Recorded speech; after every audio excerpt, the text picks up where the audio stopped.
Start करते हैं हमारा लेक्चर नंबर 3 थर्मल प्रॉपर्टी का। पिछले चैप्टर में एक क्वेश्चन छूट गया था मुझसे, वैसे छूटता नहीं है बट छूट गया था गलती से। हो जाती है गलती, मैं भी एक इंसान ही हूँ, भगवान थोड़ी हूँ।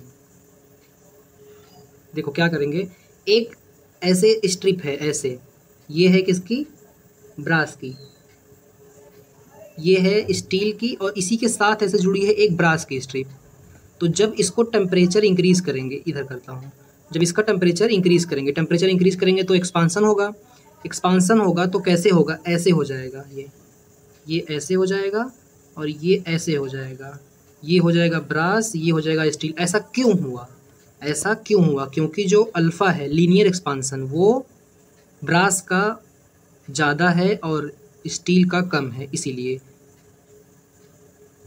इसीलिए ये ज़्यादा एक्सपांड हुआ और ये कम एक्सपांड हुआ। ठीक। और हाँ, एक चीज़ और, केल्विन, सीजीएस और एसआई यूनिट दोनों, सीजीएस और एसआई दोनों यूनिट केल्विन ही होती है। और जो प्रैक्टिकल यूनिट है, अदर जो हैं, जो भी हैं अदर, सब प्रैक्टिकल यूनिट हैं। सेंटीग्रेड हो गया, रूमर हो गया, रैंकिन हो गया, तीनों ये प्रैक्टिकल यूनिट हैं। फ़ारेनहाइट हो गया, लेकिन जो सीजीएस और एसआई दोनों केल्विन हैं। चलते हैं आज के हम पहले क्वेश्चन पे। पहला क्वेश्चन क्या कह रहा है? पहला क्वेश्चन है कि a metallic bar is heated. एक मेटेलिक बार को अगर हीट किया गया तो coefficient of linear expansion. Simple सा क्वेश्चन है, क्या है? कोएफिशिएंट ऑफ लीनियर एक्सपांसन दिया है हमको, percentage change in increase length बतानी है, परसेंटेज चेंज इन लेंथ। तो डेल्टा एल क्या होता है? अब अगर आप बिना पढ़े ये लेक्चर लेने आए हैं, बिना सिर्फ रिवीजन के पर्पज से, बिना पढ़े थोड़ी होगा। देखो डेल्टा एल होता है, पहले मैं आपको ऐसे बताता हूँ। हाँ, चेंज इन लेंथ होता है L not alpha delta T. तो मेरे पास परसेंटेज चेंज इन लेंथ क्या आ जाएगा? ये हो गया चेंज इन लेंथ, ये हो गया इनिशियल लेंथ, और ये हो गया अल्फ़ा डेल्टा टी। अब परसेंटेज निकालने के लिए दोनों साइड 100 से मल्टीप्लाई कर देंगे, बस ये हो गया परसेंटेज चेंज इन लेंथ। अब ये तो जनरल फार्मूला पता ही होगा। तो percentage, what will be the percentage increase in length, हमको ये निकालना है। तो ये दिया होगा, अल्फ़ा दिया है, कितना दिया है? अल्फ़ा 10⁻⁵, अल्फ़ा है 10⁻⁵। चेंज इन टेम्परेचर, टेम्परेचर में कितना चेंज है? 100 का, 0 से 100 जा रहा है तो 100 का चेंज हो गया, 0 से 100 का चेंज हो गया। और कोएफिशिएंट ऑफ अल्फ़ा हो गया, टी हो गया, और ये 100 से दूसरा वाला 100 जो मल्टीप्लाई है वो ऐसे ही कर दिया है बस। तो 10⁻⁵, ये 10⁻⁴ हो जाएगा। तो क्या बचेगा? सिर्फ 10⁻⁻1 जो कि 1/10 है, जो कि 0.1% है। मैंने 100 से पहले से ही मल्टीप्लाई किया है तो ये परसेंट में आएगा, तो इसका आंसर 0.1 हो जाएगा, 0.1, ऑप्शन नंबर सेकंड। आगे चलते हैं अगले क्वेश्चन पे। अगला क्वेश्चन क्या है? अगला क्वेश्चन थोड़ा सा डिफिकल्ट कह सकते हैं, लेकिन हाँ 2 बार, एक बार नहीं 2 बार पीवाईक्यू में आया है ये क्वेश्चन। डेक्टो इसी चीज़ पे, इसी लैंग्वेज पे, ऐसे ही पैटर्न पे। अब शायद यही पीवाईक्यू है, पता नहीं, मुझे नहीं आता, बट ये पैटर्न पे ही आया है। एक कॉपर रॉड है 88 सेंटीमीटर की और एक एल्यूमिनियम रॉड है जिसका लेंथ नहीं पता। Have their length difference in independent upon increase in temperature. जैसे अगर टेम्परेचर बढ़ाने पर नॉर्मली एक्सपांसन हो जाता है, लेकिन जो इनके लेंथ का डिफरेंस है, एक कॉपर की वायर है, एक कॉपर की वायर है, एक एल्युमिनियम की वायर है। एल्युमिनियम को ए से करना चाहिए था, ज़्यादा अच्छा रहता। एल्युमिनियम की वायर रॉड है, तो इनके लेंथ का डिफरेंस, ये मान लो पहले वाले टेम्परेचर पे था, ये दूसरे वाले टेम्परेचर, ये टी पे था, T1 पे था। इनके लेंथ का डिफरेंस टेम्परेचर पे डिपेंड नहीं कर रहा है। तो अगर इनके लेंथ का डिफरेंस टेम्परेचर पे डिपेंड नहीं कर रहा है तो दोनों इक्वल होंगे। इनके लेंथ का डिफरेंस पहले भी वही होगा और बाद में भी वही होगा। तो चलो अब हम कॉपर को एक साइड कर लेते हैं, एल्युमिनियम को एक साइड कर लेते हैं। कैसे करेंगे? L dash A minus L A is equal to L dash C minus L C. ठीक। अब ये है क्या? अच्छा, इनिशियल और फाइनल लेंथ का है डिफरेंस। ये इनिशियल थी, ये फाइनल थी, ये इनिशियल है, ये फाइनल है, ये इनिशियल है, ये फाइनल है। तो ये है क्या एक्चुअल में? क्या है? ये है एक्चुअल में delta L A is equal to delta मतलब चेंज, एल सी। सी क्या है? कॉपर, हाँ कॉपर है। अब डेल्टा एल का क्या फॉर्मूला होता है? डेल्टा एल का फॉर्मूला आपने अच्छे से पढ़ा होगा, क्या होता है? Change in length directly proportional to change in temperature directly proportional to original length. इसीलिए delta L is equal to एक कांस्टेंट लगाएंगे जिसका नाम है अल्फा इज डेल्टा टी और एल। ये हो गया मेरा इसका फॉर्मूला। तो मुझे डेल्टा एल आ गया है। अब मैं इसके आगे वाला पार्ट इसमें सिर्फ पुट करूंगा। कैसे पुट करूंगा? ये मेरा डेल्टा एल ए है, ये डेल्टा एल सी है। अब डेल्टा एल ए के लिए alpha of A multiply by change in temperature delta T ले लेता हूँ। और ओरिजिनल लेंथ कितनी है इसकी? इसकी ओरिजिनल लेंथ कितनी है? एल ए है, एल ए इसकी ओरिजिनल लेंथ है, is equal to alpha C delta T L C, तो यहाँ पर डेल्टा टी दोनों में सेम था, कैंसिल हो गया, तो क्या आ जाएगा alpha A L A is equal to alpha C L C. बस ये रिलेशन आपको याद रखना है कि अगर दोनों टेम्परेचर इंडिपेंडेंट है तो अल्फ़ा इंटू ओरिजिनल का प्रोडक्ट दूसरे वाले के अल्फ़ा इंटू ओरिजिनल प्रोडक्ट के बराबर होगा, लेंथ के प्रोडक्ट के बराबर होगा। ठीक, चलो आगे चलते हैं। अब मुझे ये इसमें क्या क्या पता है, मुझे एल की वैल्यू पता है, एल सी की वैल्यू पता है, मुझे अल्फ़ा की वैल्यू, दोनों की अल्फ़ा की वैल्यू दी गई है, इस अल्फ़ा की वैल्यू, इस अल्फ़ा की वैल्यू, तो क्या मैं एल ए नहीं निकाल लूँगा? चलो अल्फ़ा क्या दिया गया है, अल्फ़ा ए दिया गया है 2.2 multiply by 10⁻⁵ multiply by L A is equal to क्या, is equal to alpha C कितना दिया है, अल्फ़ा सी दिया गया है 1.7 क्या 1.7 मल्टीप्लाई बाई 10⁻⁵ मल्टीप्लाई बाई क्या एल सी की वैल्यू दी है, रॉड ऑफ कॉपर 88 है। अब देखो ये 10⁻⁵ से 10⁻⁵ कैंसिल हो गया, कैंसिल। अब मुझे लेंथ ऑफ एल्युमिनियम रॉड निकालनी है जो कि 88 मल्टीप्लाई बाई 1.7 डिवाइडेड बाई 2.2 है। अब ध्यान से देखो ये 88 मल्टीप्लाई बाई 17/22 की वैल्यू 1 से कम आएगी, मतलब मेरा आंसर 88 से कम आएगा। 88 से कम कौन सा आंसर है, ये नहीं होगा। तब इसको करेंगे तो इसकी एग्जैक्ट वैल्यू आ जाएगी 68, जो कि 70 के आसपास है। 70 के आसपास कौन सा आंसर है, देखते हैं ये वाला क्वेश्चन, आंसर नंबर 4। आगे चलते हैं अपने अगले क्वेश्चन पे। अगले क्वेश्चन पे मेटल की लेंथ दी गई है, एरिया ऑफ क्रॉस सेक्शन दिया गया है, नेग्लिजिबल टेंशन है, टेंशन 0 है और कूल्ड है, मतलब टेम्परेचर डिक्रीज किया गया है, तो टेंशन बतानी है। टेंशन कैसे निकालेंगे, टेंशन इन आवर, टेंशन क्या होगा, टेंशन मतलब थर्मल स्ट्रेस। थर्मल स्ट्रेस का क्या फॉर्मूला होता है, F upon A is equal to, इसको मैंने ऐसे याद किया है जैसे ये फोर्स अपॉन एरिया है, थर्मल स्ट्रेस है। अब एक हुक्स वाले का कांस्टेंट, जो हुक्स चचा का लॉ था, एक उनका कांस्टेंट और एक जो हम लोग नॉर्मल कांस्टेंट पढ़ते हैं अल्फा, दो कांस्टेंट हो गया और इसको मल्टीप्लाई कर दो टेम्परेचर से, चेंज इन टेम्परेचर से, ये हो गया मेरा स्ट्रेस। अब क्वेश्चन में दिया क्या है और पूछा क्या है, मेटल का लेंथ दिया गया है, एरिया ऑफ क्रॉस सेक्शन दी गई है, रिजिड सपोर्ट है, टेंशन नेग्लिजिबल है, तो टेम्परेचर कम करने पर क्या होगा। अगर हम टेम्परेचर डिक्रीज करेंगे वायर में तो tension of wire small L पे कैसे डिपेंड करेगी, इसको बताना है।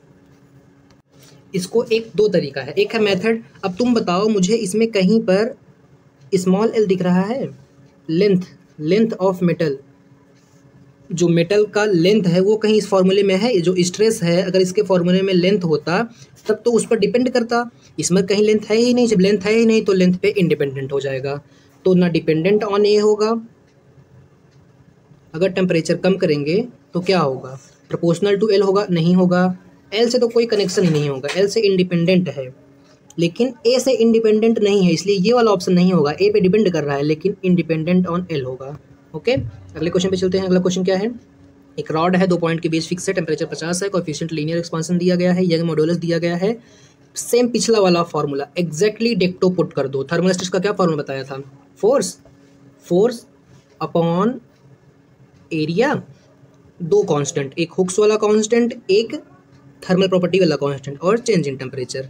अब मुझे क्या दे दिया है, मुझे ये वाली वैल्यू दे दी है, thermal what is the stress पूछा है, ये पूछा है स्ट्रेस क्या होता है, फोर्स अपॉन एरिया, किस में पढ़ा है, सॉलिड में पढ़ा है। तो एक कांस्टेंट हो गया गामा, एक कांस्टेंट हो गया अल्फा, गामा की वैल्यू और अल्फा की वैल्यू मल्टीप्लाई कर दो, कैसे, 2 multiply by 10⁻⁵ multiply by 1.5 multiply by 10⁻11। ठीक, अब इसमें टेम्परेचर का डिफरेंस क्या है, एक बार 70 डिग्री था, पहले 50 डिग्री था, टेम्परेचर का डिफरेंस कितना हो जाएगा, 20 डिग्री का, तो 15 दूना 30, 3, अब 10⁻11 को 10⁻5 से काटोगे 10⁻6 हो जाएगा, मल्टीप्लाई बाई 20, 20 दिया 60, 60 मल्टीप्लाई बाई 10⁻6। अब इसको अगर इसका एक जीरो है, इसको 10⁻6 को दे देंगे तो ये 6 हो जाएगा, तो 6 मल्टीप्लाई बाई 10⁻7, 10⁻7 ये वाला आंसर इसमें आ रहा है। चलते हैं अपने अगले क्वेश्चन पे, ये एमआर सर हैं, दूसरा कोई एंगल नहीं मिला ये स्क्रीनशॉट लेने का, तो इससे ले लिया। टेम्परेचर दिया गया है पेंडुलम का, time period eight which T raised by delta T, change in time period. देखो सिंपली हमको सिंपल एकदम बेसिक से चलते हैं।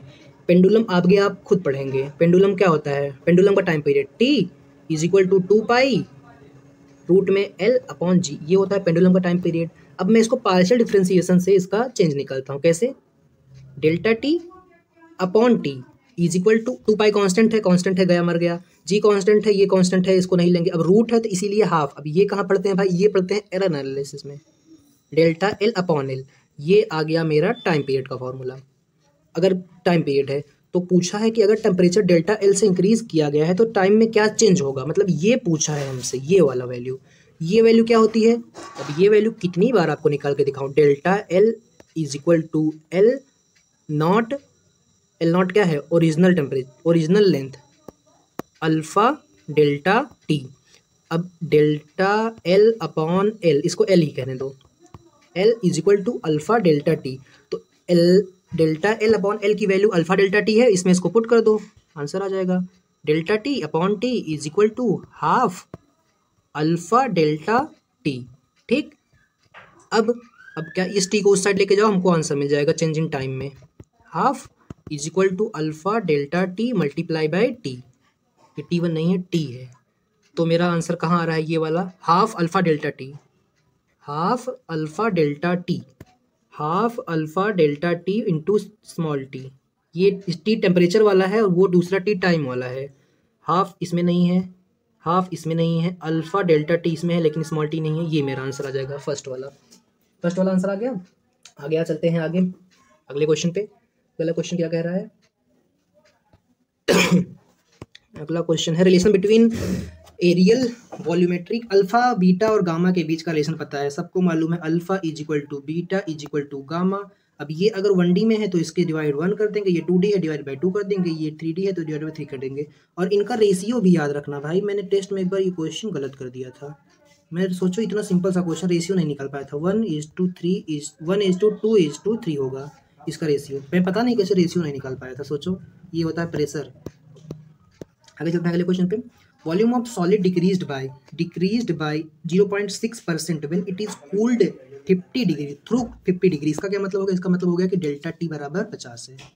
इसका यही मतलब है सिंपल सा। If coefficient of its coefficient of linear expansion, क्या पूछ रहा है, अल्फा पूछ रहा है। कैसे निकालेंगे, सिंपली पहले हम एक काम करेंगे, वॉल्यूम से हम बीटा निकालेंगे, अल्फा बीटा गामा, वॉल्यूम से हम गामा निकालेंगे, वॉल्यूम से हम गामा निकालेंगे, फिर गामा को यूज करके हम अल्फा और गामा के बीच के रिलेशन से अल्फा की वैल्यू निकालेंगे। चलो निकाल लेते हैं।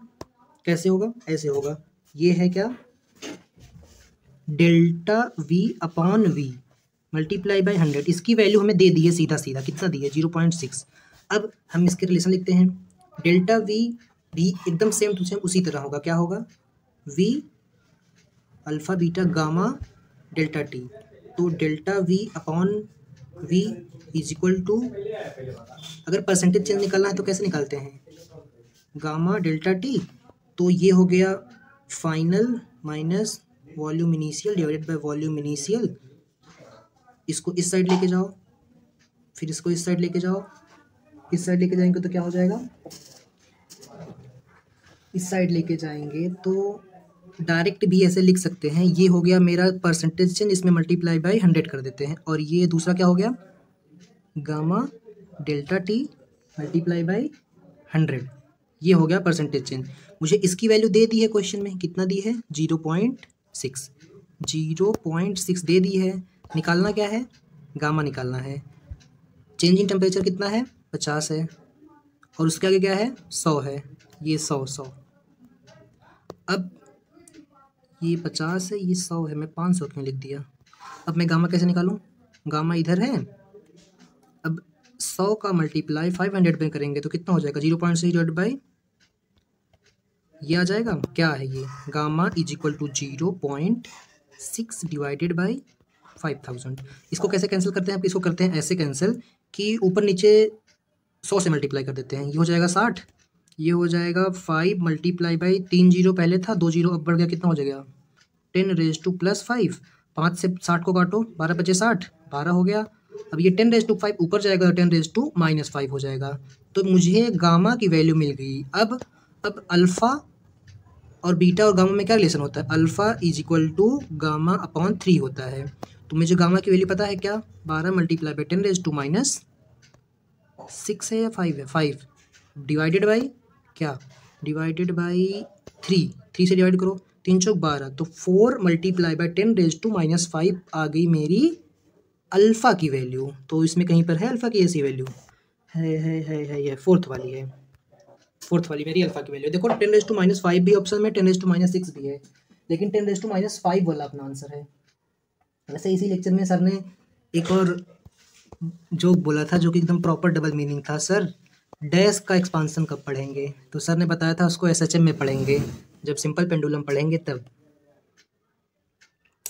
पेंडुलम क्लॉक है वो अपना सही टाइम दिखा रही है 20 डिग्री सेल्सियस पे, 20 डिग्री सेल्सियस पे सही टाइम दिखा रही है। पेंडुलम क्लॉक है जो शहर के बीचों बीच होती है, लटकती रहती है। तो आपको पहले बता दूं क्लॉक लॉस और गेन। देखो एक समर होता है, एक विंटर होता है। समर में टेम्परेचर ज़्यादा होता है, विंटर में टेम्परेचर कम होता है। तो जो घंटा घर की घड़ी होती है उसका टाइम पीरियड होता है 2π√L/G। वो डिपेंड करती है एल पे। अब अगर टेम्परेचर समर है तो टेम्परेचर बढ़ेगा, और अगर टेम्परेचर बढ़ेगा तो एल बढ़ेगा। एल मतलब लेंथ, और अगर लेंथ बढ़ गई तो टाइम पीरियड बढ़ जाएगी। अब टाइम पीरियड बढ़ जाएगी तो जो घंटा घर में घड़ी होती है वो नॉर्मली एक बार लेफ्ट, फिर एक बार बीच में, फिर राइट में, फिर बीच में, ये होती है 1 सेकंड में। जब लेंथ बढ़ जाएगी तो उसको ये करने में 1 से ज़्यादा टाइम लगेगा। मान लो 1.1 सेकंड लग रहा है, तो वो कुछ टाइम लॉस कर देगी। अब आप बोलेंगे कि ये तो टाइम ज़्यादा ले रही है तो टाइम लॉस कैसे करेगी? ये एग्जैक्टली वैसे है। अगर आप दिन में मान लो 10 घंटे पढ़ते हैं, सारे लेक्चर 2 घंटे के हैं, आप 2 घंटे का लेक्चर लेने में 2 घंटे 20 मिनट लगा रहे हैं, तो आप 5 लेक्चर नहीं ले पाएंगे। आप 5 लेक्चर पूरा नहीं ले पाएंगे। 5 से कम लेक्चर लेंगे तो हुआ क्या, क्यों नहीं ले पाए? क्योंकि टाइम का नुकसान हुआ। वैसे ही सेम चीज़, वो उसको 1 सेकंड लेना था लेकिन उसने 1 से ज़्यादा सेकंड लिया एक बार लेफ्ट राइट, आगे लेफ्ट राइट होने में, इसीलिए टाइम का लॉस होगा, नुकसान होगा कुछ ना कुछ टाइम का। तो जब टाइम का नुकसान होगा तो होगा क्या, घड़ी पीछे हो जाएगी। तो इसीलिए गर्मियों में जो घंटा घर की घड़ी होती है ना वो पीछे हो जाती है, मतलब लेट हो जाती है। वो टाइम गेन करती है या लॉस करती है? लॉस करती है। और इसी का अपोजिट होता है ठंडी के महीने में। ठंडी के महीने में क्या होगा, टेम्परेचर कम होगा। जब टेम्परेचर कम होगा तो एल कम होगा, और एल कम होगा तो 1 सेकंड में उसको लेफ्ट से राइट, फिर लेफ्ट से राइट आके बीच में आना था एसएचएम करके। तो वो जो काम 1 सेकंड में करना चाहिए था वो 0.9 सेकंड में कर देगी। तो वो जब जल्दी कर देगी तो उसका 24 घंटे से पहले ही पूरा हो जाएगा नॉर्मली एग्जैक्ट। तो फिर क्या होगा, वो कुछ टाइम गेन कर लेगी। टाइम ठंडी में घड़ी गेन कर लेती है, गर्मी में लॉस कर देती है।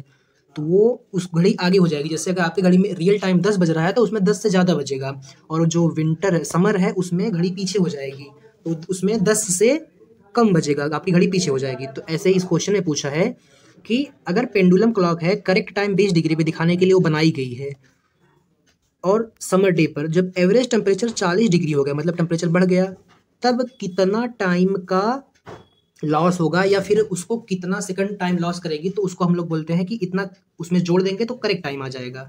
टेम्परेचर इंक्रीज हुआ, तो एल इंक्रीज हुआ, एल इंक्रीज हुआ तो टी इंक्रीज हुआ।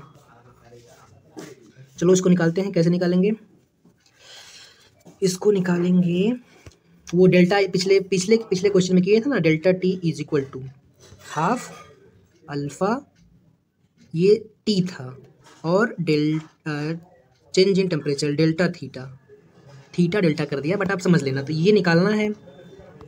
हाफ अल्फा की वैल्यू क्वेश्चन में दी है, हाँ 10⁵ दी है, 10⁻⁵। अब ये टी क्या होगा, ये टी क्वेश्चन में बताया होगा पर डे। एक दिन में कितने घंटे होते हैं? 24 घंटे होते हैं। कितने मिनट होते हैं? 1 घंटे में कितने मिनट? 60 मिनट। एक घंटे में 60 मिनट, और 1 मिनट में कितना सेकंड? 60 सेकंड। तो इसको कन्वर्ट करेंगे तो हो जाएगा 86,400। अगर आप एक नीट एस्पिरेंट हैं तो आपको 24 घंटे में कितने सेकंड होते हैं आपको डाटा होना चाहिए। 86,400 मल्टीप्लाई टेम्परेचर में कितना चेंज हो रहा है? 20 डिग्री का। बस इसको सॉल्व करेंगे, अपना आंसर एकदम स्मूथली आ जाएगा। 2 से कैंसिल करो इसको, 2 से कैंसिल कर दिया, ये हो गया 10, ये हो गया 86, 400 मल्टीप्लाई बाई 10⁻⁻5। अब 10⁻⁻5 -4 हो जाएगा अगर मैं इससे कैंसिल कर दूँ। अब 10⁻⁻4 को मैं 1 2 3 4 यहाँ पर पॉइंट आ जाएगा, तो 10⁻⁻5 भी खत्म हो जाएगा। तो 8.6 सेकंड इसका आंसर आ जाएगा। इतना 24 घंटे में घड़ी पीछे हो जाएगी। तो दिन में पूरे 24 घंटे में अगर सिर्फ घड़ी 8.5 सेकंड के आसपास पीछे हो रही है तो कुछ ज़्यादा फर्क नहीं पड़ेगा एक दिन में, लेकिन महीनों, 2 महीने, 3 महीने तक होता रहेगा तो घड़ी 4-5 मिनट पीछे हो जाएगी। अब हमको कोएफिशिएंट ऑफ क्यूबिकल एक्सपांसन दिया है। क्यूबिकल एक्सपांसन का क्या मतलब है? गामा। गामा क्या मतलब है? वॉल्यूम। सुपरफिशियल एक्सपांसन क्या मतलब है? Aerial expansion. तो इसके बीच का रिलेशन क्या होता है? तीनों के बीच का रिलेशन लिख देते हैं, alpha beta by 2 gamma by 3। तो ये है गामा, ये है एक्स जो है एक्स टाइम्स एक्सपांड कर रही है। सुपरफिशियल है एरिया, तो बोल रहा है कि then value of X, cubical expansion is X time of coefficient of superficial expansion. जो क्यूबिकल एक्सपांसन है वो एक्स टाइम है, मतलब गामा की वैल्यू एक्स है डिवाइडेड बाय 3 और बीटा की वैल्यू बतानी है superficial, then value of X की वैल्यू बतानी है। तो यहाँ पर बीटा डिवाइडेड बाय 2, जो ये है एक्स टाइम है, तो मान लो ये इसको क्या माने, फिर इसको कुछ भी मान लो जिससे ये कैंसिल हो जाए। अब अगर एक्स टाइम है तो यहाँ पर भी, यहाँ पर ये 1x होगा, यहाँ पर 2 होगा, तो x से x कैंसिल हो जाएगा, तो क्या हो जाएगा 1 divided by 2 is equal to X divided by 3। अब यहाँ से x की वैल्यू क्या आ जाएगी 3 डिवाइडेड बाई 2, जो कि 1.5 के बराबर है। 1.5 कहाँ है, ऑप्शन नंबर 3 1.5 है आंसर। आगे चलते हैं अपने अगले क्वेश्चन पे। अगला क्वेश्चन क्या कह रहा है, अगला क्वेश्चन, मेरा मार्कर रुक गया है, दोनों हाथ से चलाना पड़ता है। Relation between bulk modulus of elasticity और thermal coefficient of volume expansion के बीच में रिलेशन बताना है। ये क्या होता है, ये होता है delta P is equal to beta times of change in volume upon volume. ये पढ़े हैं हम कहाँ, सॉलिड में। अब ये कहाँ पढ़े हैं, ये पढ़े हैं delta V is equal to gamma V delta T. कहाँ पढ़े हैं, थर्मल में। तो delta V upon V is equal to gamma delta T. तो इसकी वैल्यू इसको इसमें पुट कर दो, रिलेशन मिल जाएगा। कैसे, delta P is equal to beta gamma delta T, मिल गया रिलेशन। ये हो गया रिलेशन। ये देखो कुछ उसकी तरह मैच कर रहा है जो हुक्स वाला था। हुक्स वाला क्या रिलेशन था, force upon area thermal stress बराबर, उसमें भी जैसे हुक्स का एक कोफिशिएंट था और एक थर्मल वाला कोफिशिएंट था। तो हुक्स का कोफिशिएंट वहाँ पर गामा था, गामा वो क्या बोलते हैं हुक्स का जो कांस्टेंट होता है, और दूसरा अल्फा था, तीसरा डेल्टा टी था। देखो इससे सिमिलैरिटी नहीं दिख रही है आपको। इसका डायमेंशन प्रेशर का होता है, यहाँ पर भी प्रेशर है, यहाँ पर एक हुक्स वाला इलास्टिसिटी वाला कांस्टेंट है, एक थर्मल वाला कांस्टेंट है और चेंज इन टेम्परेचर है। तो ये हो गया इसके बीच का रिलेशन। तो ये वाला इसमें ऐसे ही बोल सकता है, बल्क मॉड्यूलस की जगह पर मॉड्यूलस ऑफ दूसरा वाला। आगे चलते हैं अगले क्वेश्चन पर। ये क्वेश्चन अच्छा क्वेश्चन है, लेवल अप क्वेश्चन है। इसको सर ने मास्टर से करवाया था, हम भी मास्टर से ही करेंगे। क्यों, क्योंकि मेथड बहुत लेंदी है। एक घड़ी है, पेंडुलम क्लॉक है, वो 5 सेकंड फास्ट चल रही है, मतलब 5 सेकंड फास्ट चल रही है एट टेम्परेचर T15 पे। जब टेम्परेचर 15 डिग्री है तो वो 5 सेकंड फास्ट चल रही है, और 10 सेकंड स्लो चल रही है जब टेम्परेचर 30 है। तो ये क्लियर है कि जब वो फास्ट चल रही है तो टेम्परेचर डिक्रीज़ हुआ रहेगा, क्योंकि विंटर में घड़ी फास्ट हो जाती है और समर में घड़ी लो हो जाती है। तो यहाँ पर टेम्परेचर इंक्रीज़ हुआ रहेगा। इतना तो क्लियर है, घड़ी एकदम सही है, घड़ी में कोई नहीं प्रॉब्लम है। लेकिन एक बार हुआ, उसको एक बार दूसरे टेम्परेचर पर रख रहे हैं, एक बार दूसरे पर। तो आंसर जो है पहली बात आंसर 15 डिग्री। तो पूछ रहे हैं कि राइट टाइम कब देगी, मतलब एक भी सेकंड फास्ट ना, एक भी सेकंड स्लो ना। तो वो 15 से 30 के बीच में आएगा, 15 से 30 के बीच में आएगा। 10 कैंसिल हो गया, 15 कैंसिल हो गया। अब या तो 20 होगा या तो 25 होगा। अब इसको कैसे डील करेंगे मास्टर से, इसको ऐसे डील करेंगे कि जब यहाँ से 15 डिग्री पर आ रहे हैं और यहाँ से 30 डिग्री पर जा रहे हैं, तो 30 डिग्री पर टेम्परेचर बढ़ रहा है, यहाँ से यहाँ में टेम्परेचर बढ़ रहा है। और कितने का लॉस हो रहा है, कितने टाइम का, पूरे 10 सेकंड का लॉस हो रहा है। लेकिन जब मैं 15 से T0 पे जा रहा हूँ या T0 से 15 डिग्री पे जा रहा हूँ, तो सिर्फ 5 सेकंड का लॉस हो रहा है।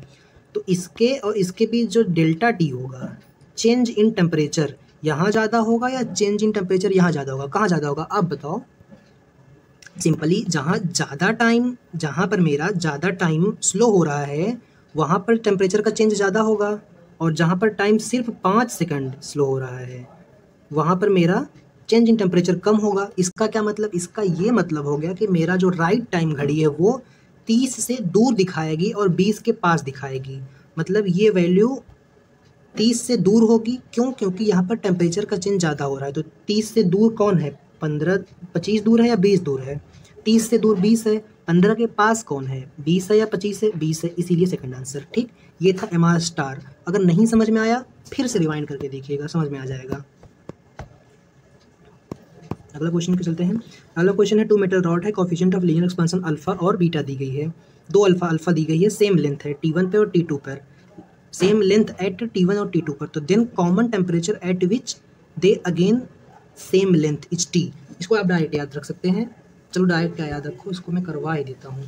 इसको ऐसे करना है, डेल्टा एल, ध्यान से देखो डेल्टा एल क्या होता है, वीडियो लंबा होता जा रहा है इसीलिए मैं सोच रहा हूँ, L not alpha delta T ये होता है, डेल्टा एल अपॉन एल क्या होता है, अल्फ़ा डेल्टा टी। हाँ, तो ये हो गया चेंज इन लेंथ, तो चेंज इन लेंथ क्वेश्चन में बोल दिया कि बराबर है, तो जब बराबर है तो मैं इसको सिर्फ यूज़ करूँगा कैसे, अल्फ़ा वन। अब डेल्टा टी को क्या लिखूँगा, डेल्टा टी को एक को टी मान लेता हूँ, एक को T1 मान लेता हूँ, is equal to alpha two, एक को T1 मान लिया, एक को टी मान लिया, अल्फ़ा टू। अब इसको जब मैं सॉल्व करूँगा तो टी की जो वैल्यू है alpha one T minus alpha one T1 is equal to alpha two T minus alpha two T2। तो यहाँ से जो टी की वैल्यू है वो जब मैं इसको सॉल्व करूँगा तो आ जाएगी alpha one T1 minus alpha two T2 divided by alpha one minus alpha to. ये आ जाएगी मेरी टी और अल्फ़ा के बीच का रिलेशन। आगे चलते हैं अपने अगले क्वेश्चन पर। बोल दिया ना same length, same common temperature है जिस पर वो अगेन सेम लेंथ आ रहा है। अगले क्वेश्चन पर चलते हैं अपने। अगला क्वेश्चन क्या कह रहा है, अगले क्वेश्चन में इंक्रीज परसेंटेज लेंथ में दी है तो वॉल्यूम में पूछिए। अब ये क्या क्वेश्चन हो गया, लेंथ में इंक्रीज दे दी है, मतलब इसका लेंथ में इंक्रीज दे दी है और वॉल्यूम में पूछी है। लेंथ में अल्फा होता है, वॉल्यूम में इसका 3 टाइम हो जाएगा। कैसे, alpha by 1 is equal to gamma by 3, ऐसे ऐसे भाई, हाँ ऐसे, इसका मल्टीप्लाई हो जाएगा तो 3 टाइम हो जाएगी। तो 0.1 है, वॉल्यूम में जाएगी तो 3 टाइम, तो 0.3 होगा इसका आंसर। इतना सिंपल सवाल था ये। आगे क्या है अगला क्वेश्चन। अगले क्वेश्चन में हमें वैल्यू ऑफ कोएफिशिएंट, कितना क्वेश्चन बाकी है देख लें, और 2 क्वेश्चन, लास्ट क्वेश्चन है यही, बाकी सब तो थ्योरेटिकल हैं थोड़े से। चलो करते हैं इसको।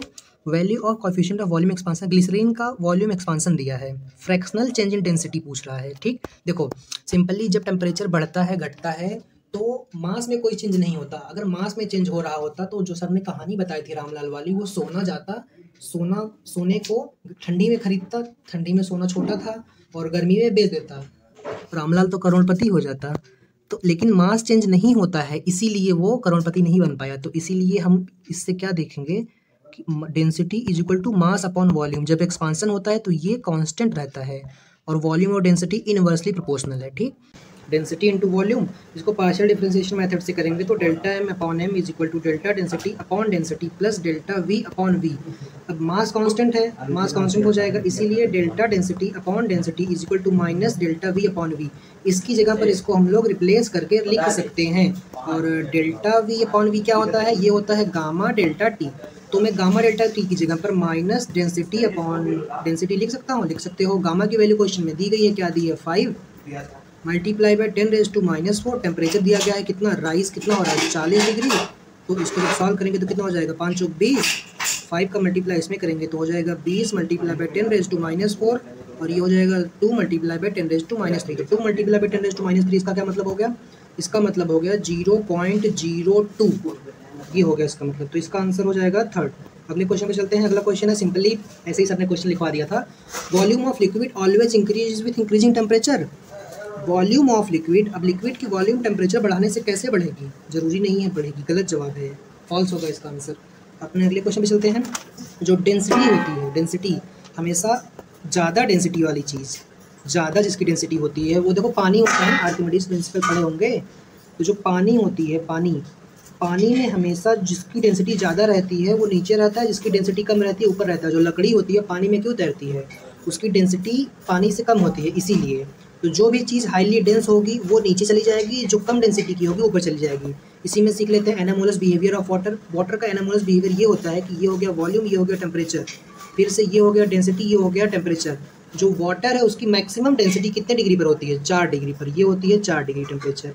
और मिनिमम वॉल्यूम उसका मिनिमम जो है वो कितना होता है, 4 डिग्री पर मिनिमम वॉल्यूम होगा। तो क्वेश्चन पूछा है कि एक लेक है, लेक के सरफेस पर 4 डिग्री पॉसिबल है क्या, हाई डेंसिटी वाली चीज़ नीचे होगी। लेक है तो लेक के सरफेस पर आइस जमी है, ये क्वेश्चन में नहीं बताया सर ने, आइस है तो आइस कितने डिग्री पर होती है? 0 डिग्री पर। तो क्या ये यहाँ पर हो सकती है? नहीं। अगर आइस यहाँ पर है और उसका टेम्परेचर 4 बोल रहा है तो 4 डिग्री पर तो आइस होती ही नहीं है। ये हम आगे पढ़ेंगे, आगे मतलब आगे अगले लेक्चर में। तो ये गलत बात है। दूसरी बात, बॉटम पर 4 डिग्री से ज़्यादा टेम्परेचर हो सकता है क्या? बॉटम पर 4 से ज़्यादा टेम्परेचर, बॉटम पे 4 से ज़्यादा टेम्परेचर पॉसिबल है? बॉटम पे 4 पॉसिबल है क्योंकि डेंसिटी जिसकी ज़्यादा वो नीचे। 4 से ज़्यादा मतलब 5, 6, 7, नहीं ये भी नहीं पॉसिबल है। 4 से कम, हाँ ये पॉसिबल है कि 4 से कम टेम्परेचर से ये यहाँ पर हो, जिसका टेम्परेचर कम वो यहाँ पर हो सकता है। ठीक, आगे चलते हैं। एक क्वेश्चन और, अगर एक स्पीयर है वो ओमेगा स्पीड से घूम रहा है और टेम्परेचर बढ़ा रहे हैं तो उसके ओमेगा पर क्या फ़र्क पड़ेगा? उसका ओमेगा बढ़ेगा या उसका ओमेगा कम होगा? आप बताओ क्या होगा? टेम्परेचर इंक्रीज करेगा तो उसका रेडियस बढ़ेगा, रेडियस बढ़ेगा तो ओमेगा, ओमेगा और रेडियस का क्या रिलेशन होता है? तो इसीलिए क्या होगा, अगर R1 बढ़ जाएगा मतलब अगर R बढ़ रहा है तो स्पीड कम हो जाएगी, मतलब ओमेगा डिक्रीज हो जाएगा। यहाँ पर होता है। लेक्चर खत्म, लेक्चर थोड़ा बड़ा हो गया क्योंकि क्वेश्चन बहुत सारे थे तो मैं क्या करता। ठीक है, तब तक के लिए ओके बाय।